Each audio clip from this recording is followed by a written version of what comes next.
almost 2 weeks since the last live stream ng ating wellness series. So, I'm really so sorry about that. Medyo na-busy lang ako sa work at saka sa pagpapahinga na rin. Kasi, wala eh. We just need to acknowledge the fact na minsan, ito na yung hangganan natin. So, we need to take some rest, 'di ba? Para mas maging productive tayo sa iba pa nating kailangan gawin. And now, if you've been following me in social media, we are still on physical wellness, right? Kung paano natin ma-improve yung physical wellness natin. And, of course, another one, it might sound obvious pero avoiding harmful substance. Yan. But here's the problem. In our modern world, there are a lot of harmful substances and carcinogens around us. Like it's in our food.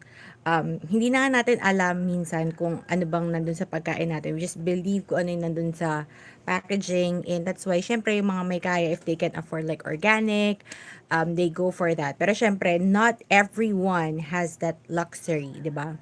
So, what can we do? Well, we're not gonna get into that kasi medyo it's kind of a different topic. Let's just focus more on wellness and in the essence of our discussion. When we talk about harmful substances, let's refer to the things that we know or we are conscious or we are able to control. Alam mo yun? Kasi yung mga nasa paligid natin, yung mga nasa shampoo natin, and nasa pagkain natin, and all of those things, that's something that we cannot avoid. 'Di ba? Kasi, andyan yan sa paligid natin eh. And, hindi tayo conscious minsan kung ano nandun. Unless tayo yung nagmamanufacture, syempre meron tayong control. Pero sa normal na tao, di ba, walang ganon. So, in the essence of this discussion, when we talk about harmful substances that we can avoid, this would be something that we can control, okay? Yung mga alam natin na pwede nating iwasan, kaya nating iwasan kasi tayo yung may control doon. So, ano yung mga yon? So, drugs, and medication, sige, sama natin, um, alcohol, and cigarettes, diba? So, some, so under drugs, sinama ko na rin yung medication kasi in some countries, not necessarily in the Philippines, kasi hindi naman tayo parang na-addict sa mga painkillers, parang hindi siya masyadong issue dito sa Pilipinas compared sa ibang bansa wherein people really get addicted to some pain medications. Kasi iba yung gamot nila eh, di ba, kumpara sa atin. Tayo mga pain medication lang natin is, ako Advil, ganun. Yun yung pinakamalakas ko. For my migraine, yun yung tinitake or anything that has caffeine in it. Yeah, my friend recommended Saradin. Wala nabiling ganun yung kapatid ko, pero meron siyang nabili na may caffeine. I haven't tried it. Thank the Lord. Hindi pa ulit ako inaatake ng aking migraine. Yeah, it's been a while since huli ko attack ng migraines. Talagang my migraine is really just stress-induced. So, yun. Um, yeah, some medications, sabi ko na, it's like an issue in other parts of the world. Kasi naman talagang it can help people, 'di ba? Alam mo 'yun, ang hirap kasi kapag may masakit, you really cannot function. Kahit ako dati noon, I used to think that people na ayaw magtrabaho just because of may masakit, I used to think they're weak until I got this really bad migraines. I started having migraines when I was in college. I was 19 years old ata. Sobrang hindi ko inakala magkakaroon ako ng ganong uri ng sakit. Alam mo yun, sa ulo, it was strange. It's something na hindi ko pa nararanasan. At sobrang tagal niya. It's like more than 24 hours. Hindi ko na kinayang mag-commute. Ang commute ko pa naman noon, 2 hours. I ride a jeep. At lahat sinasakyan ko. Kulang na lang, aeroplano. Jeep, tricycle, bus, MRTs, another jeep. Just for me to get to school. Isipin nyo, 2 oras yun. Usually, pinapahinga ko na lang. Kapag may mga naramdaman akong onting sakit ng ulo, slight na lagnat, minsan tinutulog ko yun sa bus at saka sa MRT kasi ang haba nga ng commute time. Pero that pain, it was so hard for me to function as a person talaga. Pero I haven't felt that pain until I become more of an adult. Especially nitong Um, Siguro mga 2019 forward, diyan talaga ako medyo mina-migraine, nagkakaroon ng migraine episodes. Lalo na nitong 2020s, diyan talaga tumadalas yung aking migraine episodes. And yun nga, before I was thinking, mga sakit lang pala na ulo na hindi na kinakaya. Level 10 na agad yung pain, level 9, level 8, but it really does happen. At sobrang sakit. And when you find the gamot that will help you, you would really be grateful to that gamot. Kasi ako, for whatever reason, hindi man ako kasi ayoko masyadong magamot kasi damage to the liver, sabi. So, as much as possible, ayoko nagagamot. Kung kaya kong tiisin, titiis ko. Kung kayang palipasin, papalipasin natin. Anyway, so, let me just finish my story. It was in 2019 nung na-diagnose ako ng migraine. Yun lang yung kwento. 2019 na na-diagnose ako ng migraine. Pero parang ang tagal bago ko siya naranasan. Nagtatrabaho na ako. And then, yun nga, naalala ko na, oh my God, I was diagnosed for migraine when I was younger. Anyway, so going back, balik tayo sa kwento natin. So yun, nakakatulong ang mga gamot sa mga tao.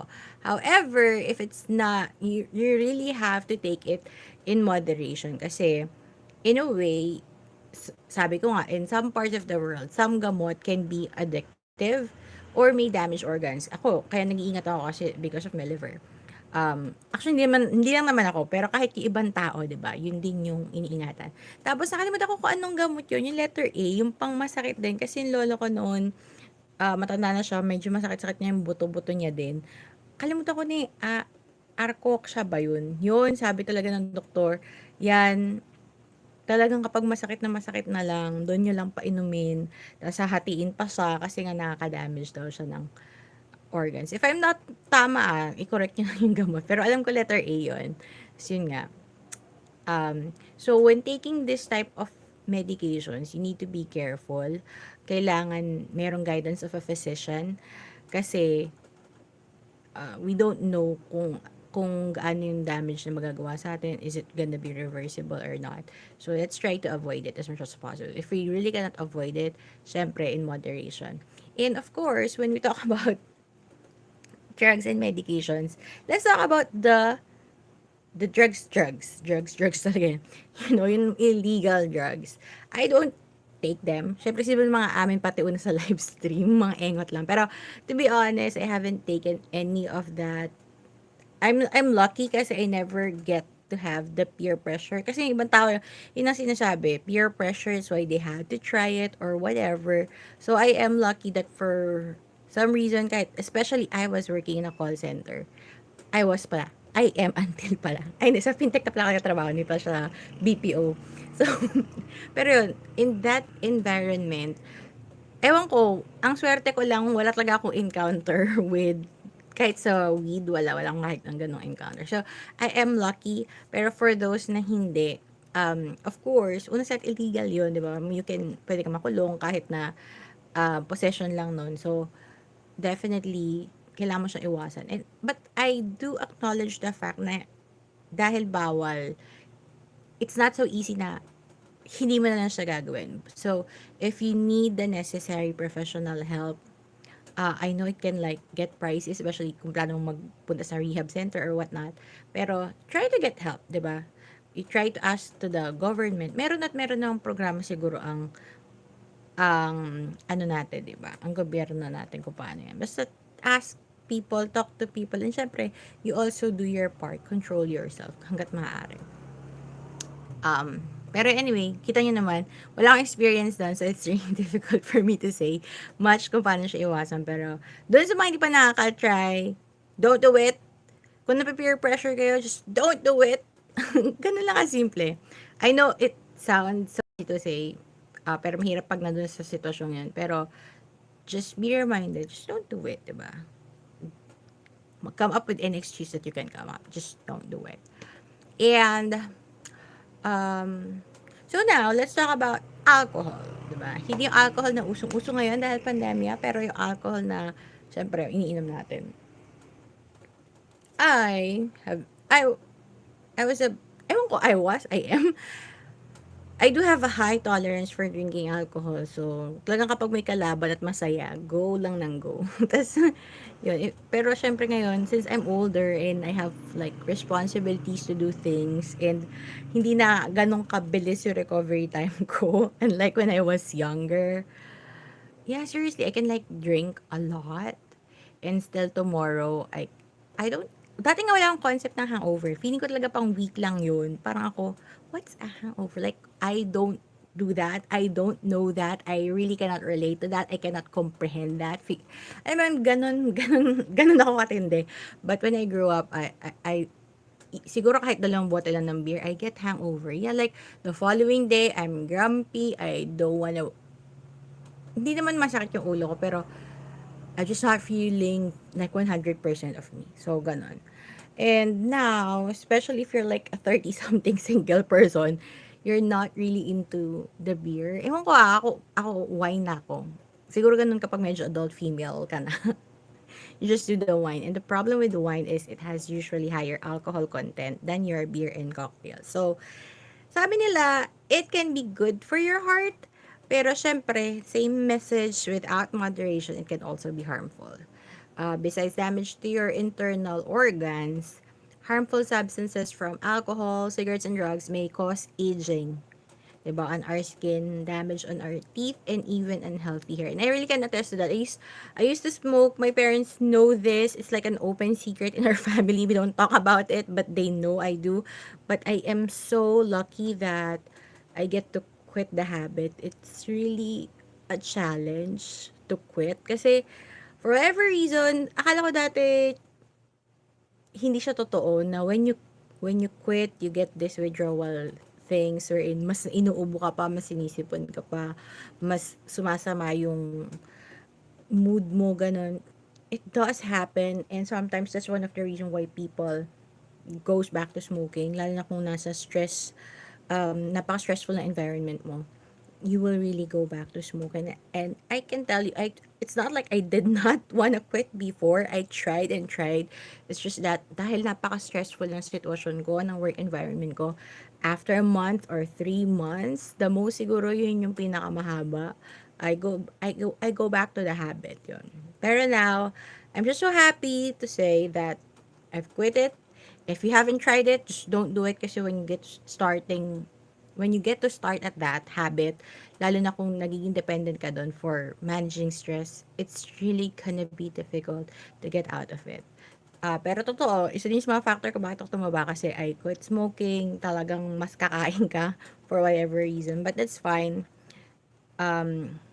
Weight gain is much better than me getting like cancer or shorter lifespan just because of smoking, 'di ba? At yung nga sabi ko, talagang right now, I can see sa skin ko kahit na medyo ine-eczema pa rin ako kasi I do have eczema, 'di ba? Um, I do see that I have healthier skin, healthier hair. Siguro dahil CGM din ako sa mga products na ginagamit ko. Pero it is a factor also. Nakakatulong talaga siya. Um, so, yun. And as I've mentioned, itong mga to, hindi natin siya iniiwasan just because it accelerates the process of aging, hindi lang yon. In worst cases, it can also lead to changes in behavior, 'di ba? Sabi ko nga sa inyo, parang naging moody ako. Tapos kahit when you drink, nakita niyo naman mga tao, parang they lose inhibition, 'di ba? And people who takes drugs, talagang nagbabago yung isip nila, nagbabago yung priorities nila in life because they get addicted. So, in worst cases, these harmful substances, it can lead to changes in behavior, disease, or even death. Diba? Be careful with what we put into our body as some may have irreversible effects. And alam niyo naman, isa lang katawan natin and we should take care of it. So I hope you enjoyed today's conversation on wellness. I swear to God, in the days to come, I'm really gonna be improving my video. Sabi ko, ang gusto ko sana yung, ano ba, portrait landscape. Diba? I'm gonna fix it. I'll do my best. If I have to like not post for a month just for me to fix things, I'll do it. Pero syempre, I need to keep on updating you guys every once in a while. So thank you so much for joining. Thank you so much for watching. And I hope papanoorin niyo pa yung mga susunod nating episodes. Please don't forget to hit on the like and i-share nyo na rin. I hope you learned something from today's video. And make sure you follow me on my socials. And see you!